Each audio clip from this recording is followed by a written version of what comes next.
Alright guys, let's get into it. The comic book pull list for the week of April 8th. So we got 7 things on the pull list for a total of $29.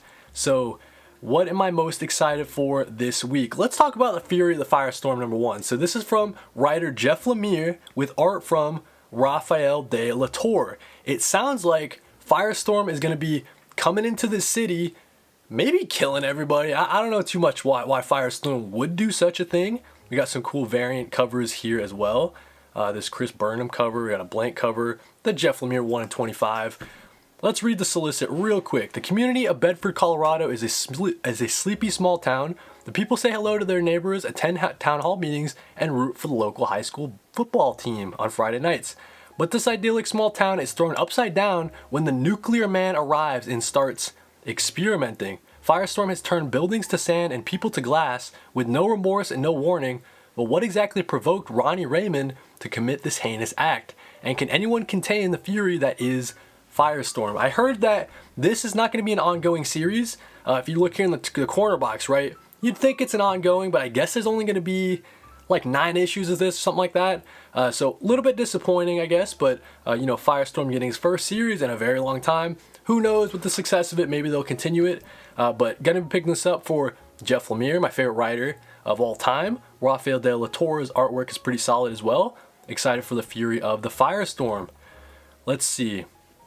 I'm excited for Bleeding Hearts 3. So this is a really great series from Dennis Camp and Stepan Morian. It's a zombie story, but it's unlike any other zombie story that I've read. No variant covers on this one. So we have Poke. He's returning to his zombie horde after meeting Mama and Rabbit. Those are the 2 characters that we got to know more of in the second issue. It's this woman and this daughter. And it's this interesting kind of tug and pull, or it's weird because he's a zombie, but he's slowly turning more human-like. Like his heart starts beating and stuff like that. So he's gonna have this interesting relationship, I feel, with this mom and this daughter. Very, very interesting series going on here from Dennis Camp, Stepan Morian. You got Poke. He's experiencing things he cannot explain, things like compassion and sadness. He's tried his best to convince Mama that he means them no harm and that they should stay hidden, but for Mama, trust is something hard-earned. So how much of a risk is she willing to take? And can Poke keep the latest hunting party from descending upon their hiding spot? So we got Poke trying to protect this woman and this girl. Interesting stuff, man. So yeah, Bleeding Hearts #3. That's out of DC Vertigo. Really excited for it this week. Nice House by the Sea #9. You guys know I'm looking forward to this one. We got James Tynion IV writing it with Alvaro Martinez Bueno on the colors, on the interiors. They usually have Jordi Belair on the colors. I don't know who. Yeah, Jordi Belair. So she's not in the solicit, which is a little interesting. Look at the variant cover here from Fernando Blanco. Very cool. Nice House by the Sea. This series is really hard to describe if you haven't read Nice House on the Lake, or if you haven't been keeping up with Nice House by the Sea. Definitely recommend checking those out before you jump into this one. It's kind of like a horror series. A lot of gears are turning, a lot of character development, and like the push, all the characters kind of playing off of each other. It's an interesting series, but yeah, you gotta read the first volume before you jump into that one. Let's talk about Teenage Mutant Ninja Turtles #17. This is a great series, man. I've been loving everything Jin Luen Yang and Freddie E. Williams are doing with this title. The art in particular is really, really a step. I don't know if it's a step up from the previous artist. I really like Freddie Williams and Andrew Dahlhaus on the colors. I think it matches the vibe of the Turtles. So if you were missing Juan Ferrara in the last volume of Turtles, it's not Juan Ferrara, but it's still really good. I still think it's really solid. And the different story beats are interesting too. We have Splinter. He's back in the game. He's back alive potentially, but he's kind of taken this persona, this evil guy, right? So he's going around killing a bunch of the Ninja Turtle villains and trying to keep his sons protected and keep them safe.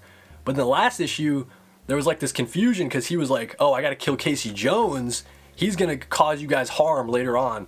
And the Turtles are confused. They're like, Casey would never do that, right? But Splinter was very sure. He's like, hey, I gotta kill Casey. So it kind of put them on different ends. We got the Turtles versus Splinter in the last issue, so that was really interesting.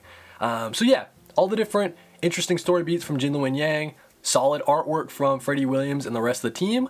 I'm really loving this Teenage Mutant Ninja Turtles title, so it's got a place on the pull list for sure. Next up, let's talk about Transformers 31 real quick, all right? So This one's going to be focused on Megatron. The secret of Megatron revealed. Megatron has a vision that will change the course of his life, and no one in the Energon universe is safe. Robert Kirkman, of course, is writing. We got Dan Mora hopping off the title. I don't know when he's coming back or if he ever is coming back. And because of that, I will be honest with you guys, I've dropped the title. I've dropped Transformers. It's no longer on the pull list. So in theory, they won't have issue number 31 for me tomorrow at the shop. I just think that the fact that Dan Mora was hopping it off the title, I just like that. That was the draw for me, right? Like that was the interesting part of this new creative team coming in. I'm not the biggest fan of Robert Kirkman's writing. Like as I grow older, I'm like starting to realize, okay, Robert Kirkman loves the ongoing. He really loves to really slow things out and kind of stretch a series out. I was not a big fan of when Daniel Warren Johnson left the title. You got Jorge Corona leaving the title too. You got, Dan Mora coming in. I was excited about that initially. But yeah, I don't know. This new volume, this new creative team is not really doing it for me. So I think I'm hopping off the title. Let me know how you guys are feeling about it down in the comments for Transformers. Personally, I've swapped Transformers with the new Mask series coming out. So that's also going to be part of the Energon universe. I got Dan Waters. Dan Waters writing that one. I'm a huge fan of Dan Waters. So I swapped Mask out with Transformers. We'll see how it goes. But yeah, let me know in the comments how you feel about Transformers.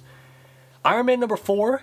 So Iron Man number 3 was a big step up for me, right? So I liked issue 1 was pretty good. Issue 2 maybe took it a step down for me. But I thought issue 3, they really kind of cemented this scenario. Now that Madam Mask has kidnapped Tony Stark and kind of put him in a pressure cooker situation, trying to recreate the conditions that caused Tony Stark to become Iron Man in the cave with the box of scraps and all that. When Madam Mask was trying to do that to other people, I didn't really care. But now she's got Tony locked up, right? So that's kind of interesting. Like how far is she going to push Tony to try to evolve or like become something more, and see if Madam Mask is going to try to use that for evil purposes. So that's pretty interesting. Ultimate Farewell, Iron Man 4. Okay. We got the Mark Bagley's Citizen V variant. So a little bit of couple variant covers for this Iron Man series. But yeah, Josh Williamson, not like I dislike his writing. I'm just not a big fan of Iron Man or Tony Stark as a character, right? So if you're enjoying the series, let me know down in the comments. I think the art is really solid. The art is not a problem at all. So yeah, Tony Stark disassembled. The Golden Avenger is trapped in a puzzle of his own design, forced to test his skills and knowledge, not as Iron Man, but as Tony Stark. Can Tony embrace his role as the most dangerous weapon in the Marvel Universe to escape? What new technology will he create to defeat Madam Mask's maze? So yeah, interesting arc going on there. Only one more issue to talk about for today. We got Die Loaded number 6, wherein things get significantly more complicated. Kieran Gillen and Stephanie Hans.